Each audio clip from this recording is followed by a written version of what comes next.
estaba con necesidades, porque no conseguía mis objetivos, no tenía un plan, no tenía claridad, que yo utilizo mucho esa palabra porque creo que define un poco todo, ¿no? Es decir, falta de claridad, sin saber por dónde tirar y así justamente es como estaba antes del programa. ¿Sí?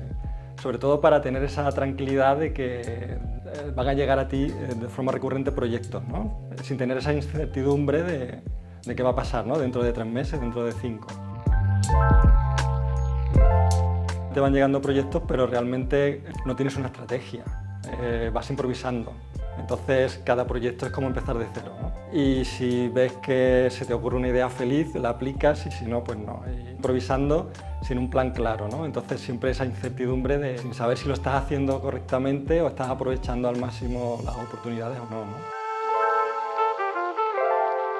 Tuve el título en el año 2000, con lo cual llevo ya un tiempo. Y ya la cosa ha ido, digamos, relativamente bien. Digamos que el problema siempre ha sido esa incertidumbre de que sí, que van pasando los años y van llegando proyectos, pero 3 meses antes a lo mejor no lo tienes tan claro. Te van llegando, pues bueno, por una cuestión estadística, ¿no? Porque tienes una serie de contactos que tarde o temprano te mandan cosas, pero no tienes un plan para estar tranquilo y saber que van a seguir llegando, ¿no? Termino la carrera cuando, yo siempre decía, cuando ya está todo el pescado vendido, ¿no? Es decir, ya está todo funcionando, está todo en marcha y entonces un poco llegas en ese momento y cuando estás empezando a coger un poquito el hilo llega la crisis, ¿no?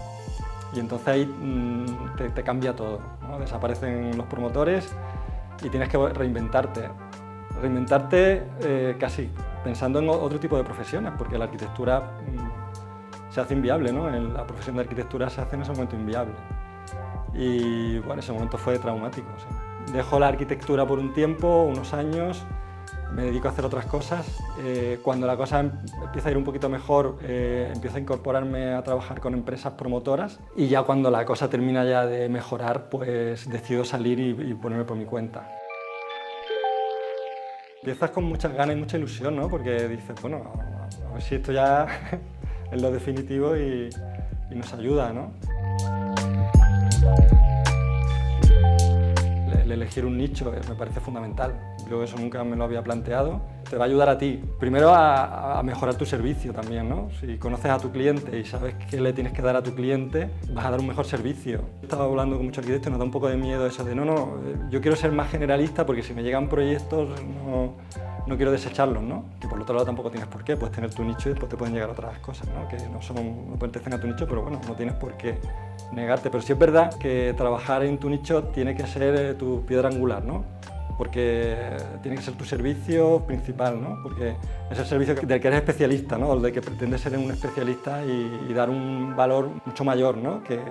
Y poder diferenciarte del resto, ¿no? Y eso empieza por ahí, por decidirte por un nicho y comprenderlo, entenderlo y trabajar para él.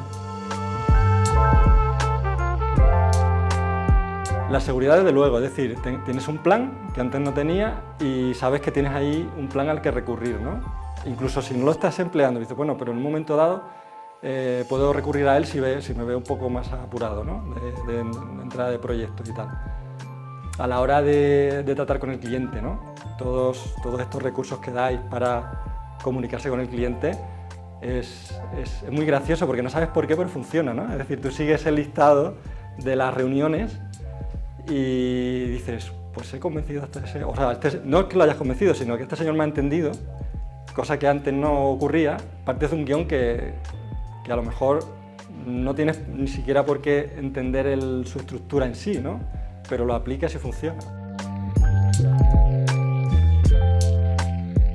Sí, claro, ahí digamos que tengo unos recursos que antes no tenía, ¿no? Y claro que no vas a convencer a todo el mundo, no todo el mundo va a querer ser tu cliente finalmente, pero sí es verdad que esos recursos te ayudan a mejorar eso, ¿no? A mejorar el número de clientes que captas. Consigues con todo esto la claridad suficiente como incluso para tú, no digo reinventarte como arquitecto, pero sí a lo mejor plantearte un modelo de negocio que antes no te habías planteado, pero ya te atreves porque sabes que puede funcionar, ¿no?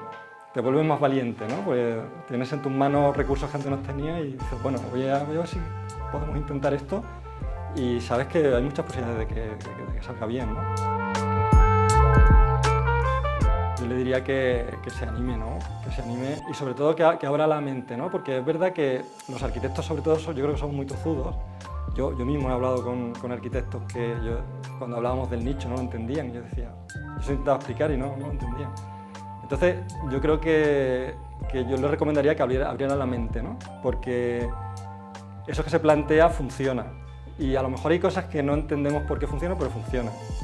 Y muchas veces nos empeñamos en cosas y estamos equivocados. Yo mismo antes me empeñaba en cosas que creía que no, pero estaba equivocado, ¿no? Y a lo mejor lo entiendes cuando pasa un tiempo, ¿no? Y lo exploras y tal y te das cuenta, ¿no? Pero sobre todo esa apertura de mentes por